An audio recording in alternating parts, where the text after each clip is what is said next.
Swastiastu. Perkenalkan, nama saya Tamara Rama Putri Kusuma dengan NIM 19130311012. Pada kesempatan kali ini, saya akan menjelaskan jawaban saya mengenai UAS Praktikum Kimia Organik.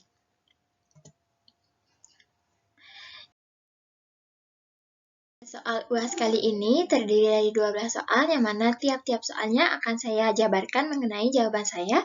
Dimulai dari soal yang pertama, yaitu dalam sistem keseimbangan, tunjukkan mana yang lebih banyak antara cis atau trans dalam isomerisasi asam maleat dan fumarat. Jadi jawaban saya yaitu senyawa asam 2-butenadioat memiliki dua isomer yang mempunyai sifat yang berbeda-beda. Isomer cisnya berada di asam maleat dan isomer transnya yaitu asam fumarat. Pada umumnya dalam sistem keseimbangan yang lebih banyak dalam isomerisasi asam maleat dan fumarat adalah isomer trans. Hal ini karena isomer trans lebih stabil dibandingkan isomer cis dan memiliki jumlah yang terbanyak dalam sistem keseimbangan.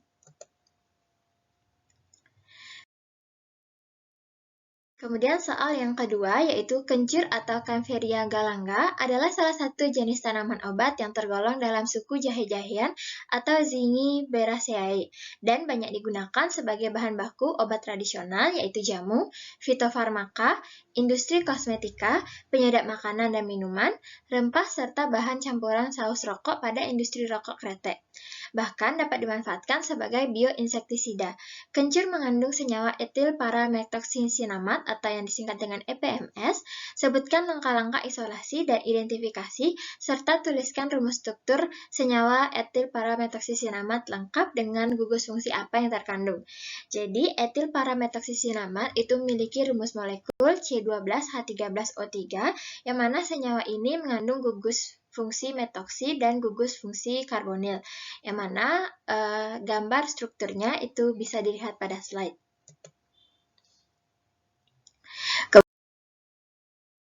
Kemudian, etil parametoxycinamate atau EPMS dari kencur dapat diisolasi dengan metode sokletasi. Adapun alat, bahan, dan langkah-langkahnya yaitu sebagai berikut. Alat dan bahan yang digunakan yaitu gelas kimia, spatula, blender, kertas saring, labu dasar bulat, heater, batang pengaduk, perangkat ekstraksi soklet, neraca analitik, perangkat destilasi sederhana, corong, dan mantel. Kemudian bahan-bahan yang diperlukan yaitu kencur kering, N-pentana, batu didih, es, dan etanol.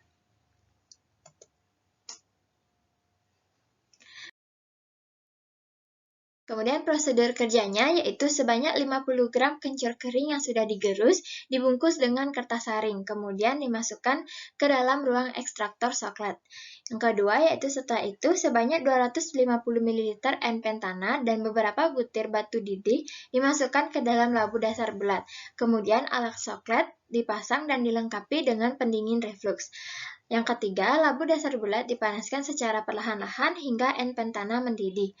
Kemudian ekstraksi dilakukan secara kontinu dan ekstraksi yang diperoleh kemudian didinginkan, disaring, dan dipekatkan dengan cara diuapkan hingga volumenya tinggal 50 ml. Kemudian residu didinginkan dalam penangas es sampai terbentuk kristal. Kemudian kristalnya dipisahkan dari pelarutnya dan dikristalisasi dengan etanol.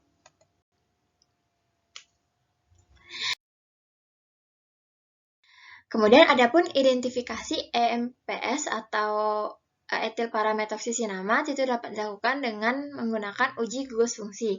Yang pertama yaitu uji ester. Dalam percobaan ini, kristal dilarutkan dalam larutan hidroksilamin hidroklorida dalam metanol. Kemudian ditambahkan KOH sampai bersifat basa. Sifat basa ini diuji dengan menggunakan lakmus merah. Lakmus merah kemudian akan berubah menjadi biru ketika dicelupkan ke dalam larutan basa. Kemudian, larutan tersebut dipanaskan, setelah itu didinginkan, dan ditambahkan dengan larutan FeCl3, sehingga larutan akan menjadi berwarna orange. Terakhir, ditambahkan larutan HCl yang mana membuat larutan menjadi berubah warna menjadi merah muda, dan hal ini mengindikasikan uji positif terhadap gugus ester.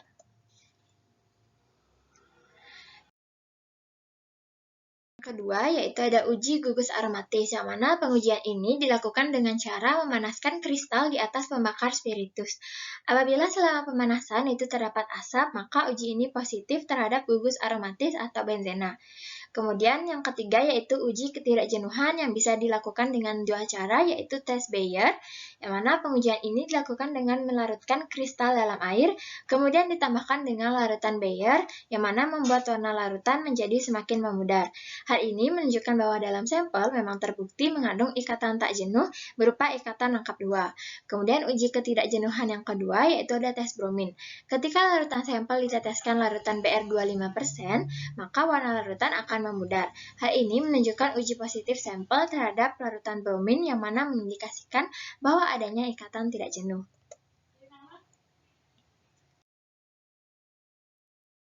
Kemudian soal yang ketiga, berikut adalah salah satu contoh reaksi sintesis suatu senyawa organik. Pertanyaannya adalah yang pertama, tuliskan jenis reaksinya, kemudian tuliskan mekanisme reaksi yang mungkin terjadi. Jadi, pada reaksi ini merupakan jenis reaksi kondensasi aldol. Kemudian mekanisme yang terjadi dalam kondensasi ini yaitu dengan katalis basa yang terdiri dari beberapa tahapan. Yang pertama yaitu pembentukan enolat dari senyawa aldehida, yang mana OH- itu akan menyerang hidrogen alfa.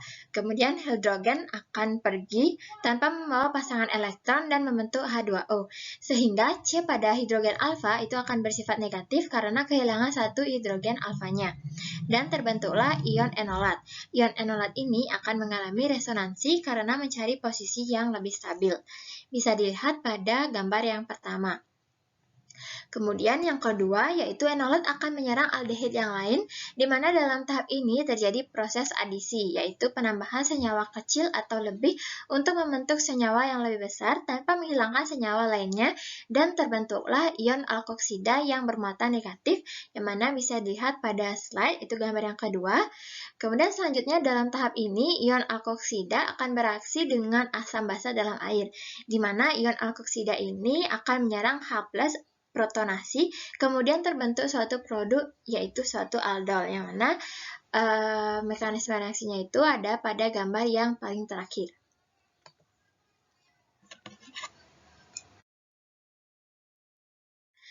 Kemudian soal yang nomor 4 yaitu berikut adalah mekanisme reaksi dalam senyawa organik. Pertanyaannya yang pertama yaitu sebutkan jenis reaksi, yang kedua jelaskan mekanisme reaksi tersebut, dan jelaskan katalis yang digunakan. Jadi, jenis reaksinya pada gambar ini adalah reaksi eliminasi, yaitu mengubah sikloheksanol menjadi sikloheksana. Mekanisme reaksi yang terjadi yaitu sikloheksanol itu merupakan zat organik yang berupa cairan yang mana memiliki titik didih itu sebesar 161 derajat Celcius. Sikloheksanol jika mengalami reaksi eliminasi itu akan menghasilkan produk yang berupa sikloheksana, yang mana diakibatkan perginya gugus hidroksi dan pengurangan proton dari karbon beta. Untuk menghasilkan produk berupa alkena atau sikloheksena, maka digunakan suatu asam kuat dalam pelarut air sebagai pereaksinya. Apabila anion asam yang digunakan itu berupa nukleofil yang baik, seperti ion halida, maka akan memungkinkan terjadinya persaingan antara produk reaksi eliminasi dengan produk reaksi substitusi. Apabila anion asam yang digunakan adalah oksidator yang baik, maka alkohol atau produk yang dihasilkannya dapat mengalami oksidasi, seperti asam kromat akan mengoksidasi alkohol. Oleh karena itu, untuk menghasilkan produk eliminasi saja, maka digunakan asam kuat dengan anion yang tidak menyebabkan reaksi substitusi seperti asam fosfat. Jadi, di sini katalis yang digunakan yaitu asam fosfat, yang mana katalis ini berfungsi untuk memprotonasi gugus OH sehingga menjadi gugus lepas yang lebih baik, yaitu H2O. Dengan lepasnya gugus H2O ini akan dihasilkan karbokation yang kemudian melepas proton untuk menghasilkan alkena. Jadi seperti yang sudah saya jelaskan tadi, di sini katalis yang digunakan yaitu asam fosfat. Hal ini karena asam fosfat ini mampu memprotonasi gugus OH sehingga menjadi gugus lepas yang lebih baik, yaitu H2O. Jadi dengan lepasnya gugus H2O dihasilkan karbokation yang kemudian melepaskan proton untuk menghasilkan alkena.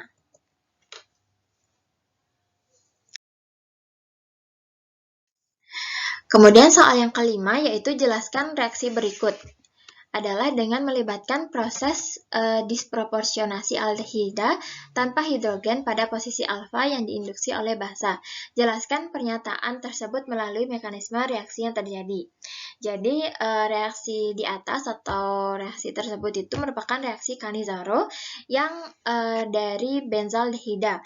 Suatu aldehida itu tanpa hidrogen alfa itu jika dipanasi dengan larutan hidroksida pekat itu akan terjadi reaksi disproporsionasi atau dismutasi karena separuh aldehidanya itu akan teroksidasi menjadi asam karboksilat dan separuhnya akan tereduksi menjadi suatu alkohol.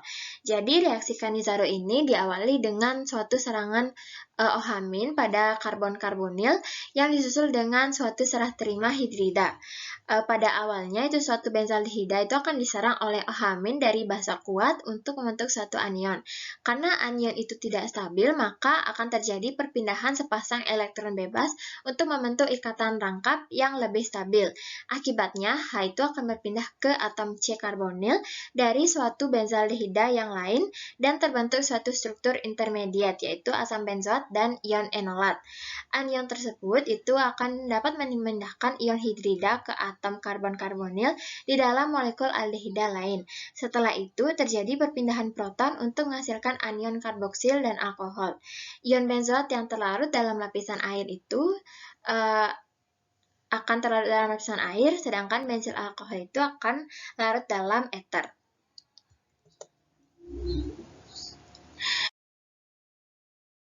Kemudian soal selanjutnya yaitu soal nomor 6. Etanol merupakan senyawa organik yang berhasil dari pengubahan glukosa oleh Saccharomyces cerevisiae untuk meningkatkan kadar alkohol, maka dilakukan destilasi. Gambarkan rangkaian alat destilasi sederhana dengan posisi termometer yang tepat dan benar untuk mengukur titik didih zat cair dalam jumlah banyak. Ditinjau dari penggunaan energi, mana yang lebih efisien mendestilasi di daerah pegunungan atau di tepi pantai, dan mengapa demikian. Jadi, di sini saya jelaskan terlebih dahulu, destilasi itu merupakan salah satu metode pemisahan yang didasarkan pada perbedaan kecepatan atau kemudahan menguap. Untuk mempercepat proses penguapan larutan yang akan didestilasi akan dibutuhkan panas. Maka dari itu, untuk mendestilasi larutan di tepi pantai itu akan lebih efektif dibandingkan di pegunungan. Hal ini karena suhu di pantai itu relatif lebih tinggi, sehingga dapat membantu proses penguapan larutan yang akan didestilasi menjadi lebih cepat.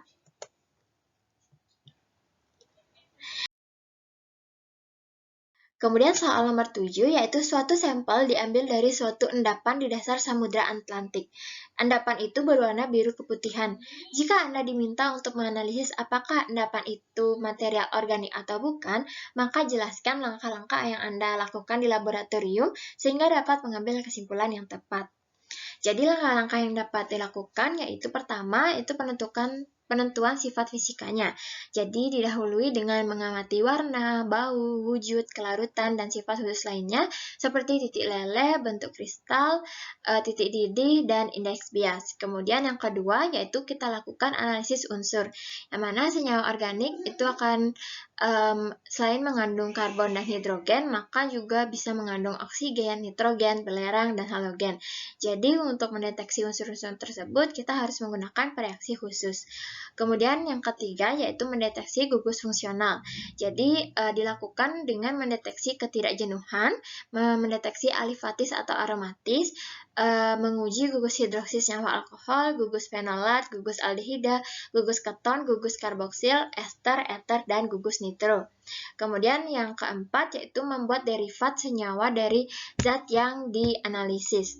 Seperti setelah data fisik dan data unsur penyusunan senyawa dan data gugus fungsional yang ada dalam senyawa tersebut. Maka dari sana kita dapat memprediksi senyawa tersebut dengan menggunakan handbook atau data yang dari buku itu sebagai pembanding, dan untuk memastikan senyawa tersebut dapat dilakukan dengan membuat derivat atau turunannya. Dipilih derivat yang dibuat dalam keadaan padat, kemudian periksa kembali titik leleh derivat yang dibuat, kemudian amati daftar titik leleh yang ada pada tabel handbook.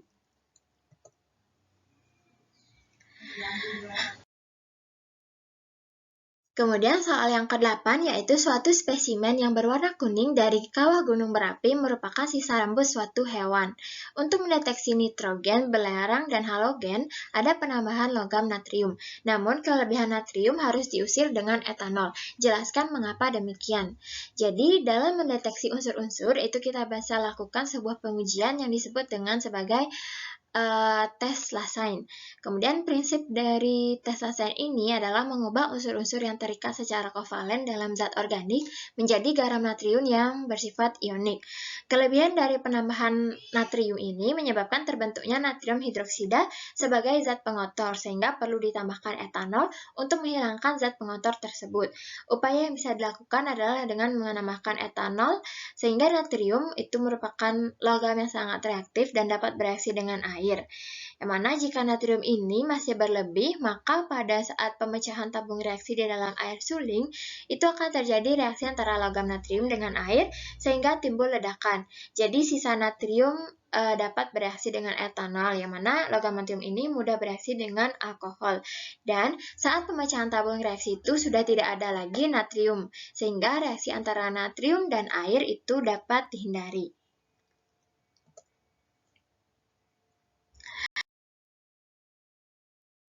Soal yang ke-9 yaitu untuk menentukan halogen yang ada, maka endapan yang didapatkan dilarutkan dalam larutan NH4OH berlebih. Apa fungsi larutan NH4OH? Jadi fungsi dilarutkannya dalam larutan NH4OH berlebih itu adalah untuk uji atau pengujian agar dapat membedakan antara AgCl, AgBr, dan AgI terhadap endapan yang didapatkan. Bila endapan yang didapatkan itu berwarna putih susu atau sangat larut dalam NH4OH, maka menunjukkan adanya klorin atau unsur Cl. Jika terdapat endapan berwarna kuning pucat dan larut sebagian, maka menunjukkan adanya bromin atau unsur Br. Serta jika ada endapan kuning dan tidak larut, maka menunjukkan adanya unsur iodin atau unsur I. Adapun senyawa yang terbentuk, mekanisme reaksinya yaitu sebagai berikut. Yang tertera pada slide yaitu Ag+ ditambah Cl- menjadi AgCl, yang mana endapannya itu berwarna putih. Ag+ ditambah Br- menjadi AgBr, endapannya berwarna putih. Kemudian Ag+ dan ditambah I- itu menjadi endapan yang berwarna kuning.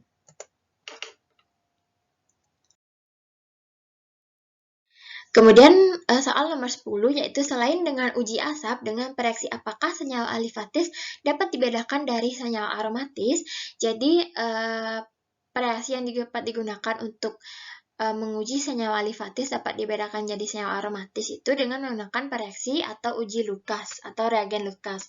Selain itu, selain senyawa alifatis dapat digunakan pereaksi Grignard. Pereaksi ini adalah senyawa kimia dengan rumus umum RMgX, di mana X itu adalah halogen dan R itu adalah gugus organik, biasanya alkil atau aril.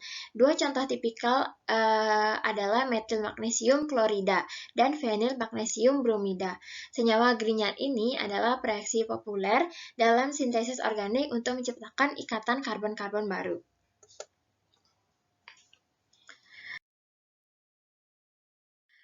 Kemudian yang ke-11 yaitu jelaskan metode yang digunakan untuk isolasi minyak asiri dari bunga kenanga. Metode yang digunakan untuk mengisolasi minyak asiri dari bunga kenanga adalah dengan melakukan destilasi uap. Prosedur yang dilalui adalah sebagai berikut. Yang pertama, bunga kenanga atau kenanga odorata segar ditimbang sebanyak 2 kg, kemudian ditempatkan dalam ketel destilasi dan ditutup rapat. Kemudian seperangkat alat destilasi dirangkai dan dengan penghasil uap bertekanan tinggi, kemudian dilakukan destilasi uap selama 8 jam. Kemudian minyak asiri kenanga yang diperoleh itu dibebaskan dari sisa air dengan menggunakan magnesium sulfat monohidrat, kemudian dialiri gas nitrogen atau N2 dan disimpan dalam botol vial tertutup dalam lemari pendingin. Soal yang terakhir yaitu soal nomor 12, yaitu jelaskan teknik isolasi kafein dari kopi. Teknik isolasi kafein dari kopi itu dapat dilakukan dengan cara destilasi reflux, kemudian ekstraksi kafein dengan kloroform, lalu rekristalisasi kafein. Langkah-langkah yang pertama yaitu larutan kopi dipanaskan, kemudian disaring menggunakan corong Buchner. Penyaringan dilakukan dalam keadaan panas karena kafein mudah larut dalam air panas. Kemudian filtrat hasil penyaringan ditambahkan larutan timbal asetat. Penambahan timbal asetat itu dilakukan hingga tidak terbentuk endapan. Kemudian larutan itu akan didinginkan dan didiamkan pada suhu kamar dan endapan disaring. Kemudian akan dihasilkan residu berwarna coklat kehitaman dan filtratnya. Filtrat diekstraksi dengan menggunakan kloroform untuk memisahkan kafein, karena kafein mudah larut dalam kloroform. Ekstraksi dilakukan sebanyak 3 kali. Selanjutnya, untuk mengoptimalkan ekstraksi pada saat penambahan kloroform ketiga, corong pisah dikocok dan didiamkan selama 5 hari agar kedua lapisan terbentuk sempurna. Setelah itu, ketiga lapisan kloroform hasil ekstraksi digabung dan diuapkan. Kafein tidak bermurni itu berwarna coklat hitam, dan kafein yang tidak murni ini kemudian dimurnikan dengan cara sublimasi. Yang ketujuh, yaitu kafein yang tidak murni ini akan dimasukkan ke dalam cawan uap, kemudian ditutup dengan kaca arloji, dan di atasnya ditambahkan es batu agar kafein yang menguap direkristalisasi. Kafein murni berwarna putih berbentuk jarum namun terbentuk di dasar cawan penguap. Hal ini karena saat es batu mencair, es kristalnya itu jatuh ke cawan penguap. Kemudian langkah yang terakhir yaitu sedikit kafein murni diambil menggunakan spatula dan dilarutkan dalam aquades di atas kaca arloji. Lalu diaduk dan diteteskan pada preparat, kemudian diamati dengan menggunakan mikroskop. Sekian presentasi saya mengenai jawaban saya untuk UAS Praktikum Kimia Organik. Mohon maaf apabila selama penjelasan terdapat kesalahan perilaku atau kata-kata. Saya mohon maaf, saya tutup dengan Parama Santi. Om Santi Santi Santi Om. Sekian dan terima kasih.